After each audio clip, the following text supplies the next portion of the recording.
So my name is Lauren Murray and I'm currently studying pharmaceutical biotechnology here at MTU. Originally, I actually entered the college as a marketing student and I spent 2 years within that programme.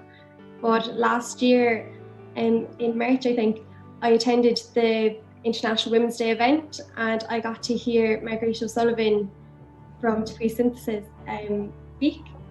I found she was very interesting. She was so inspiring. And I'd always had an interest in biology, and a lot of my marketing projects would have been about the pharmaceutical companies based here in Cork. So I decided during the summer to apply to the pharmaceutical biotechnology course. Luckily I got it, and the last few weeks I've been studying how vaccines are made, the different types of vaccines. I think in the times that we're in now, it's even more interesting than other years.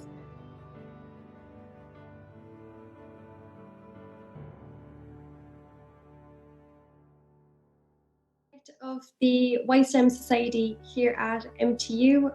I'm currently the first year rep for the society. And what we do is we promote women across all STEM sectors in the college, so science, technology, engineering, maths, and all of those subjects are very male dominated.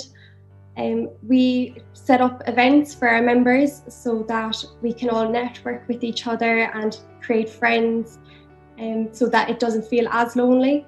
It's really lovely to be able to chat with a group of girls once a week, so that we don't feel so alone and that we're able to talk to each other and support each other in that way.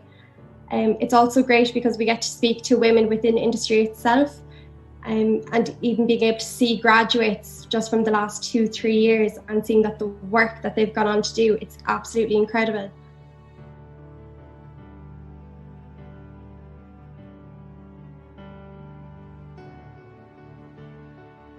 The Women in STEM Society in UCC and the Women in STEM Society in MTU, we collaborated on an event.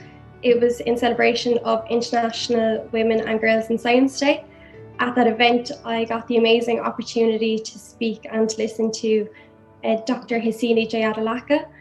She's renowned globally for her work in cancer research, and she has basically discovered a way of tracking what regulates metastasis, which is the main cause in cancer deaths.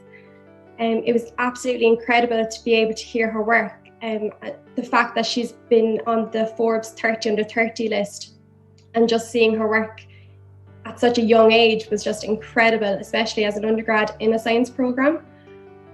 She was really inspiring, and I think her main message was just to be yourself and to not take notice of all the boys in the room and just acknowledge that you worked hard for your place, that you deserve to be there.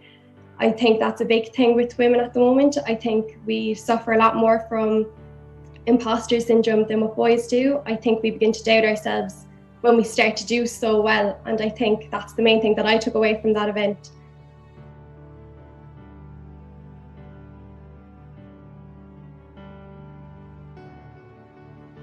Just because you're in the minority group, it doesn't mean that you're at a disadvantage at all. You still have the skill, the knowledge. It's so up to you and it's so achievable. If you want to be an aerospace engineer or if you want to be part of the team to come up with the COVID-19 vaccine.